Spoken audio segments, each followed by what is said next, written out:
বেশিরভাগ মানুষই যে কোনো সেক্টরের ভাবতে থাকি যে আমার চাকরিটা চলে যাবে না তো, আমি ইজিলি রিপ্লেসেবল বলে নিজেকে মনে করব, তখনই ন্যাচারালি আমার ইনসিকিউরিটি তৈরি হবে। এটা কোথাও দাঁড়িয়ে মানসিক পর্যায়ে চলে যাচ্ছে। এটা কেন হচ্ছে? আগামী 2 বছরে তো কোনো সম্ভাবনাই নেই যে আমার চাকরি চলে যাবে, তাও পজিশন হোল্ড করার ব্যাপারটা, মানে পজিশনটা চলে গেল, সেইটা খুব একটা বিরাট ব্যাপার হয়ে দাঁড়ায়। সার্ভিস মাইন্ডেড পিপল যারা, তাদের কিন্তু এই প্রবণতার জায়গাটা অনেকটা বেশি। ইন্টারভিউ দিতে গিয়ে বলতে হয় যে 24 ঘন্টা আছো তো, অ্যাভেলেবেল আছো তো, মানে 24 ঘন্টাই তোমাকে অ্যাভেলেবেল থাকতে হবে। কোথাও গর্ববোধ করি এটা বলতে, হ্যাঁ, যে আমার হাতে একদম সময় নেই। আমারই সমগোত্রীয় এবং সেও একসঙ্গে কাজ করছে আমার সেক্টরে, সে ছুটি নিচ্ছে না, তাহলে সে তো বসের কাছে খুব ভালো হয়ে যাচ্ছে। চাকরি করছি, মাসের শেষে স্যালারি ঢুকছে, কিন্তু 2026-এ দাঁড়িয়ে, বিশেষ করে এআই এর যুগে, প্রত্যেক দিন খবরে শুনছি এর চাকরি গেল, ওর চাকরি গেল, একে নোটিশ ধরিয়েছে, বা এই কোম্পানি প্রচুর পরিমাণে লে অফ করেছে। এই যুগে এই এই একটা টপিক কিন্তু রাতের ঘুম উড়িয়ে দেওয়ার জন্য যথেষ্ট। কিভাবে পরের মাস চলবে, কোথা থেকে টাকা আসবে, বাজার আগুন, এই জিনিসপত্রের মাঝে কোথাও দাঁড়িয়ে আমরা ইঁদুর দৌড়ে সামিল হয়ে যাই না চেয়েও, এবং আমরা নিজেদের প্রমাণ করতে শুরু করি।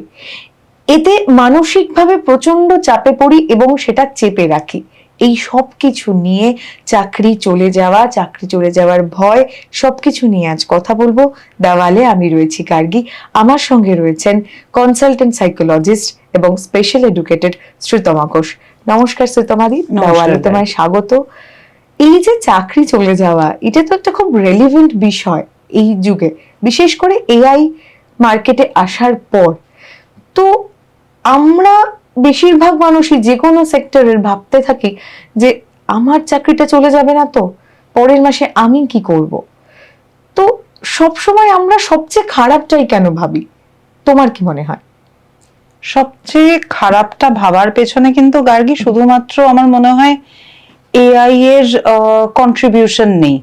এআই এর সাথে সাথে একটা খুব বড় জায়গা হলো যে আমাদের দেশটা যেহেতু এত পপুলেটেড, তো আমাকে রিপ্লেস করার সারাক্ষণ ধরে কিন্তু প্রচুর অপশনস আছে। এবার যখনই আমি ইজিলি রিপ্লেসেবল বলে নিজেকে মনে করব, তখনই ন্যাচারালি আমার ইনসিকিউরিটি তৈরি হবে। আমি মনে করব যে আমার চাকরিটা যে কোনো মুহূর্তে চলে যেতে পারে, আমার থেকে বেটার কেউ এই জায়গায় চলে আসতে পারে, এবং সেটা যদি হয় তাহলে আমাকে প্রচুর কনসিকুয়েন্সেস ফেস করতে হবে, যার জন্য এই চিন্তার জায়গাটা মানুষের থাকে। আজকের দিনে ধরো আমাদের প্রত্যেকের একটা করে চাকরি রয়েছে, বেশিরভাগ পরিবারের কেউ না কেউ চাকরি করছি, কিন্তু তবুও এই যে ভয়ের কথা আমি তোমায় বললাম, এটা কোথাও দাঁড়িয়ে মানসিক পর্যায়ে চলে যাচ্ছে। এটা কেন হচ্ছে? কারণ দেখো, আমরা যে কোনো জায়গায় যদি আমি দেখি যে আমি এবং আমার সাথে আরো 5জন মানুষ একই প্লেনে আমরা দাঁড়িয়ে আছি, এবং সেখানে ওই হয় না যে 5জন সোলজার একসাথে যুদ্ধ করছে, তার মধ্যে থেকে 3জন মারা গেল, এবার বাকি 2জন যারা আছেন তাদের তো ন্যাচারালি এই জায়গাটা মনে হবে যে আমারও হতে পারে, এইবার বোধহয় আমার টার্ন। তো এই রকম অবস্থায় আমাদের চাপের জায়গাটা মারাত্মক বেড়ে যায়, এবং হয়তো আমি জানিও যে আমার চাকরি যাবে না, এখন আগামী 2 বছরে তো কোনো সম্ভাবনাই নেই যে আমার চাকরি চলে যাবে, তাও ভেতরে ভেতরে না কোথাও একটা মনে হয় যদি বাই চান্স চলে যায় সবকিছু ঠিক আছে, কিন্তু যদি এরকম হয় যে ধরো ম্যানেজমেন্টই বদলে গেল, মানে এখনকার যে সিচুয়েশন আছে পুরো সিচুয়েশনটাই অন্যরকম হয়ে গেল, তখন কি হবে? আমরা এই আনসার্টেনটির মধ্যে থাকতে থাকতে সারাক্ষণ ধরে আনসার্টেনটি খুঁজতে থাকি, যার জন্য সব থেকে বাজে কি হতে পারে সেটার উপরেই সবার আগে চোখটা আমাদের যায়। এই যে ধরো আগেও আমাদের বাবা মায়েরা চাকরি করেছেন, তাদের চাকরি চলে যাওয়ার ভয়টা ছিল, কিন্তু তোমার কি কোথাও মনে হয় যে আমরা এত বেশি ইএমআই, ক্রেডিট কার্ড এসবে অভ্যস্ত, এই প্লাস একটা সোশ্যাল মিডিয়ার একটা ব্যাপার রয়েছে যে সোশ্যাল মিডিয়ায় তো আমি দেখাতে পারবো না, সোশ্যাল মিডিয়ায় প্রমাণ করার তো একটা নিজেকে অনেকেরই এই প্রবণতা থাকে। তো তোমার কি মনে হয় কোথাও এই প্রবণতা থেকেই আরো মানুষ ডুকরে ডুকরে এগুলো নিয়ে ভাবতে থাকে এবং সেটা বাড়াবাড়ির পর্যায়ে পৌঁছয়? প্রবণতার জায়গা হচ্ছে তুমি যেটা বলছো না গার্গী, এইটা হচ্ছে আমাদের লাইফস্টাইল। আমরা প্রত্যেকে একটা লাইফস্টাইলের মধ্যে আছি এবং সেই লাইফস্টাইলটা শুধুমাত্র কিন্তু আমাদের জীবন যাপনের প্যাটার্ন নয়, তার সাথে অনেক জিনিস জড়িয়ে আছে। এবার যেহেতু জিনিস আছে, এবার এই জিনিসগুলোর তো রেসপন্সিবিলিটিও আছে, এবং সেগুলো আজকের দিনে দাঁড়িয়ে কোনো জিনিসটাই খুব একটা কম খরচায় হয় না, সবেরই খরচা খুব বেশি। এবার আমি যখন সেই রিস্কটা নিয়ে ফেলছি, তো ন্যাচারালি কোথাও একটা মনে হচ্ছে যে এইটা যদি না থাকে, কারণ আমরা সবাই ওপরের দিকে উঠতে পছন্দ করি এবং যত কম্পিটিটিভ সমাজ তত বেশি কিন্তু ওপরে ওঠার চাহিদাটা বেশি, কারণ আমি ওপরে থাকলে নিচের দিকের সমস্যাগুলো আমাকে রোজগার করে করে খাবে না, তো তাহলে আমি একটু ওপরে ওঠার চেষ্টা করি। এবার এই একটু ওপরে ওঠার জন্য যেটা হয় যে আমরা অনেকটা রিস্ক নিয়ে ফেলি। এবার যখনই রিস্ক হয় তখনই ইনসিকিউরিটির জায়গাটা বেশি হয়, যখনই রিস্ক হচ্ছে তখন হয়তো দেখা গেল সেভিংস কমে গেছে, তো ন্যাচারালি আমার সেভিংস নেই, এবার যদি আমার চাকরিটা চলে যায় তাহলে কি হবে? মানে আমি হয়তো ভাবলাম যে আচ্ছা ঠিক আছে, একটা ভালো সুন্দর একটা গেটেড কমপ্লেক্সে আমার একটা ফ্ল্যাট হবে, হ্যাঁ আমার একটা গাড়ি থাকবে, এগুলো বেসিক নেসেসিটি, আমার বাচ্চা কোনো একটা খুব ভালো স্কুলে পড়াশোনা করবে, এগুলো হচ্ছে হলো বেসিক্স যেগুলো মধ্যবিত্ত আর কি এখন করবেই। হ্যাঁ, তো এবার সেগুলো করতে গিয়ে দেখা গেল যে আমার হয়তো সেভিংস এর জায়গাটা কমে গেছে, এবং এই যে এই বেসিক লাইফস্টাইল গুলো, এর মধ্যে তো প্রচুর লাক্সারির জায়গাও আমাদের চলে আসে, তাই না? অটোমেটিক্যালি চলে আসে একদম, আজকাল। যে দেখবে প্রত্যেক উইকেন্ডে কোথাও একটা যাওয়া, ভেকেশনে একটু কস্টলি কোথাও ঘুরতে যাওয়া, এই যে এই লাইফস্টাইলের জায়গাটা, যেটা একবার বিদেশে যাওয়ার না হলে তাহলে কি করা আমি হবে? খাপ খাচ্ছি না গ্রুপ। একদম, এবং এই জিনিসগুলো কোনোটাই খারাপ জিনিস না, এগুলো খুবই ভালো জিনিস, প্রয়োজনীয় জিনিস, কিন্তু ব্যালেন্সের জায়গাটা আমার মনে হয় ড্র করাটা খুব প্রয়োজন, যে আমাকে এটা যেতেই হবে, যদি আমি নাও যাই কিন্তু বাকি জিনিসটা যদি আমার অনেকটা বেশি স্টেবল থাকে আমার তাহলেও চলবে।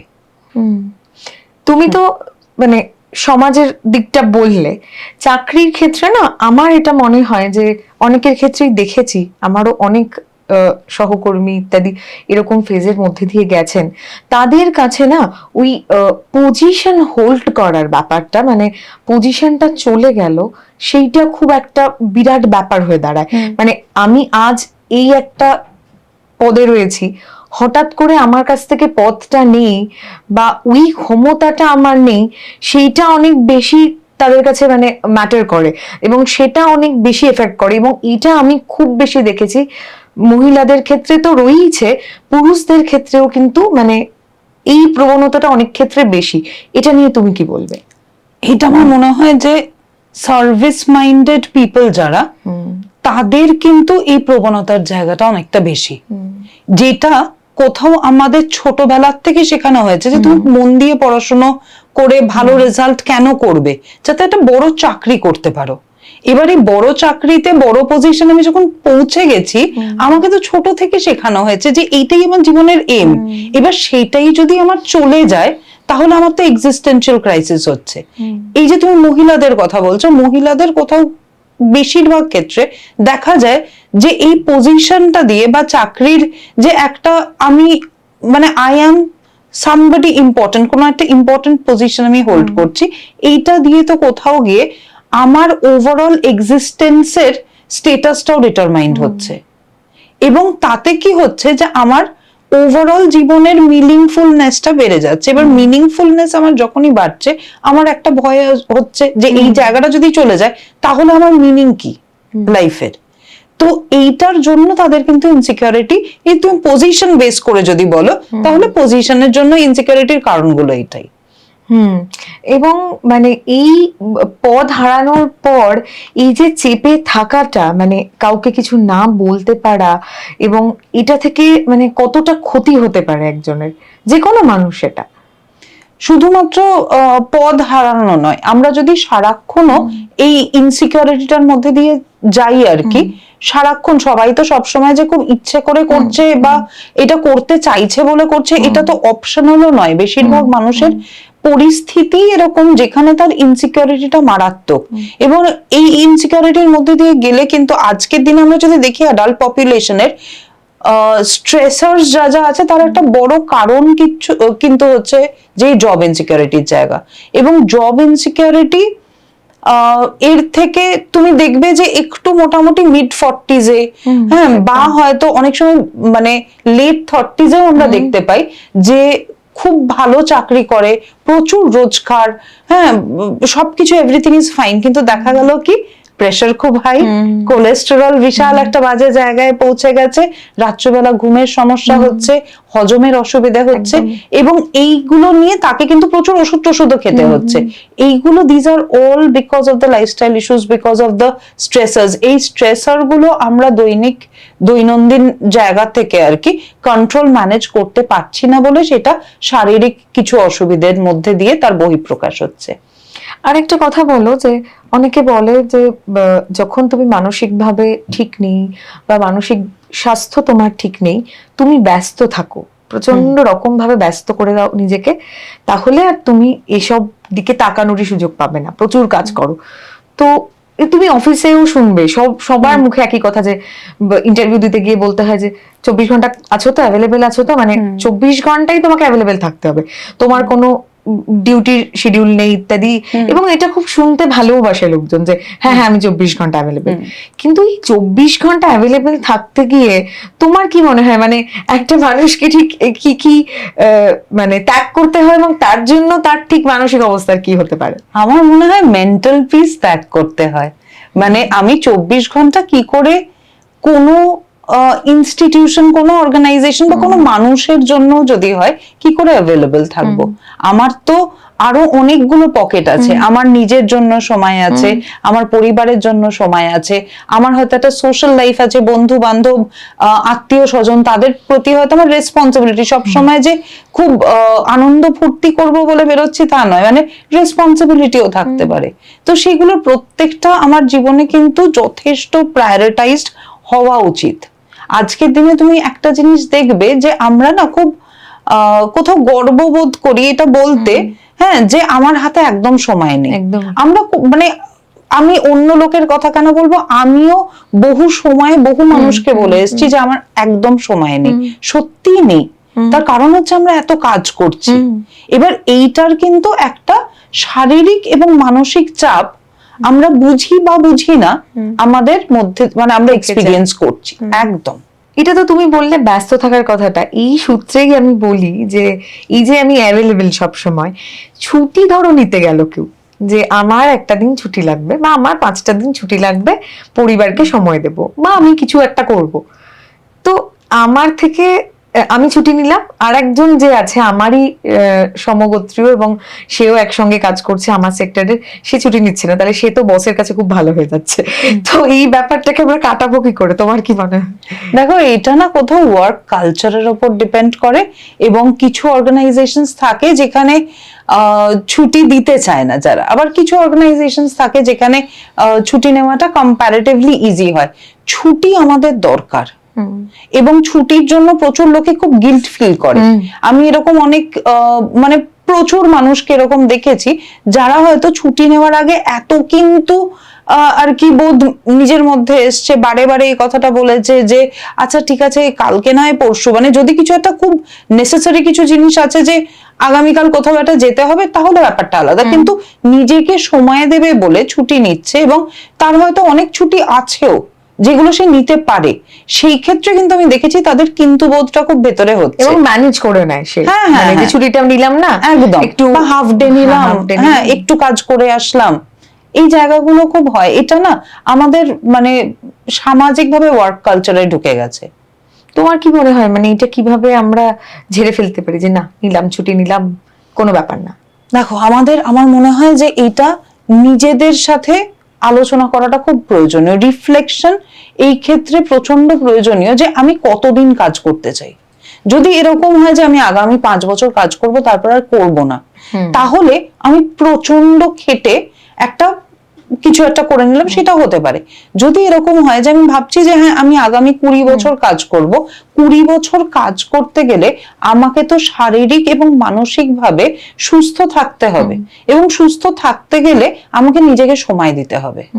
আমাদের দেখবে বেশিরভাগেরই যেটা অসুবিধের জায়গা হয় সেটা হচ্ছে যে আমরা গোটা সপ্তাহ অফিসে কাজ করি, যে দিনটা ছুটি পাই সেদিন বাড়ির কাজ করি, একদমই তো নিজেকে দেওয়ার মতো কোনো সময় নেই। এই সময়টা যদি না দিতে পারি তাহলে আমাদের অল্প অল্প করে ক্ষয় হতে থাকে। ওই জায়গাটা আমরা যদি রেগুলার বেসিসে কাজ না করি ওটা নিয়ে, তাহলে আমাদের স্ট্রেসটা জমে জমে পাহাড়ের মতো হবে এবং তখনই বিভিন্ন অসুবিধাগুলো বেরোবে আর কি। তো আমাদের ওই জায়গাটাতে একটুখানি কাজ করা খুব প্রয়োজন। তুমি তো আমাদের মতো লোকজনের কথা বললে, কিন্তু অর্গানাইজেশনের মাথায় যারা বসে থাকেন তাদের জন্য কি বলবে, মানে তারা এক্ষেত্রে এমপ্লয়ীদের কিভাবে সাহায্য করতে পারে? তারা কোথাও গিয়ে, আমি ওই সেম জিনিসই বলবো তাদের ক্ষেত্রেও, তারাও যদি লং রানের জায়গাটা ভাবে তাহলে তাদের কিন্তু ব্রেক দেওয়া উচিত।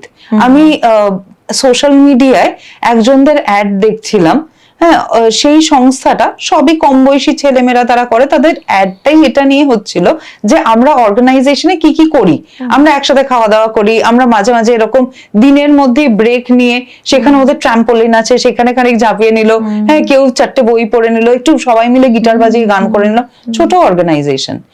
এই যে কোথাও এই ধরনের জিনিসগুলো যদি অফিসের সেটআপের মধ্যেও হয় তাহলেও কিন্তু মানুষের কোথাও কাজটা করতে মানে তাদের স্ট্রেসের জায়গাটা অনেকটা কমে।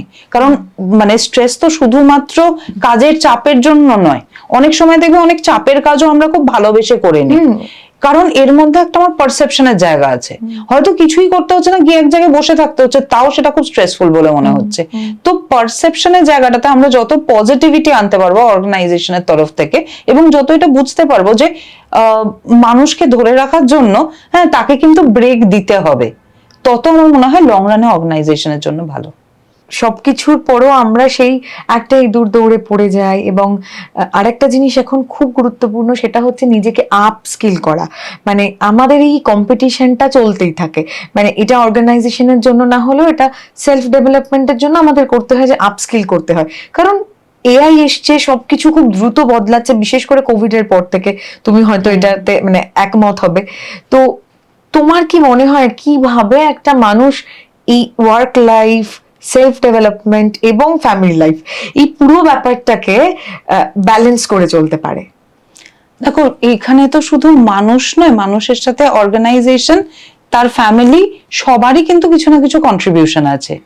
তো সেই জায়গায় আমার মনে হয় যে যদি অর্গানাইজেশনও এই সিস্টেমগুলো তৈরি করে যে ওয়ার্ক আওয়ার্সের পরে আর কোনোভাবে এমপ্লয়িজদেরকে মানে কোনো রকম আর কি কাজের জন্য কিছু বলছে না, তার যদি নির্দিষ্ট মানে ওয়ার্ক টাইম পিরিয়ড থাকে, যদি এরকম হয় যে পরিবারের লোকজনও এই জায়গাগুলো নিজেদের মধ্যে কমিউনিকেট করে নিচ্ছে যে এই সময়টা আমি অ্যাভেলেবল, এই সময়গুলোতে আমি এটা করব, এবং কাজের পরে বাকি যে পুরো সময়টাই আমার পরিবারের জন্য নয়, আমার নিজের জন্য একটা সময় থাকবে।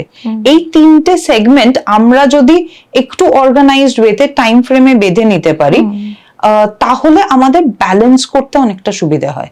আমরা যেটা করি সেটা হচ্ছে যে আমরা মনে করি, আমাদের না একটা খুব ছোটবেলার থেকে বোধহয় শেখানো হয়েছে যে একটা গিল্ট ফিল করি যখনই আমরা নিজেদেরকে সময় দিই, মনে হয় অন্যকে প্রায়োরিটাইজ না করে আমি হয়তো কাজটাকে সিরিয়াসলি নিচ্ছি না, আমি হয়তো পরিবারের লোকজনকে যথেষ্ট সময় দিচ্ছি না, কারণ নিজেকে সময় দিচ্ছি। এই জায়গাটা আমার মনে হয় যে ব্যালেন্সিং এর জায়গাটা তখনই হবে যখন আমরা বুঝতে শিখবো যে আমাকে 3টে আলাদা আলাদা লেভেলেই, বা যদি 4 নম্বর সেলফ গ্রোথের জন্য হয় আর কি, তাহলে সেইগুলো আমাকে আলাদা টাইম সেগমেন্টে ভাগ করে নিতে হবে, এবং সবটাই ইকুয়ালি প্রয়োজনীয়। তাহলে মানে চাকরি যাওয়ার ভয় থাকলেও আমাদের সবটাই খুব ব্যালেন্স করে চলতে হবে, যেমনটা তুমি বললে মেন্টাল হেলথ নিয়ে চর্চা করতে হবে রোজ। তাহলে শুনে নিলেন, চাকরি চলে যাওয়ার ভয়ে বাঁচলে কিন্তু হবে না, সমস্ত কিছু ব্যালেন্স করে এগিয়ে চলতে হবে। ভিডিওটি ভালো লাগলে লাইক, শেয়ার এবং সাবস্ক্রাইব করবেন, কমেন্টে জানাবেন আর কি কি টপিকে আপনারা এমন আলোচনা দেখতে চান। আর এমন আরো ভিডিওর জন্য চোখ রাখুন দাওয়ালে, কারণ খবর এখন এখানেই। নমস্কার।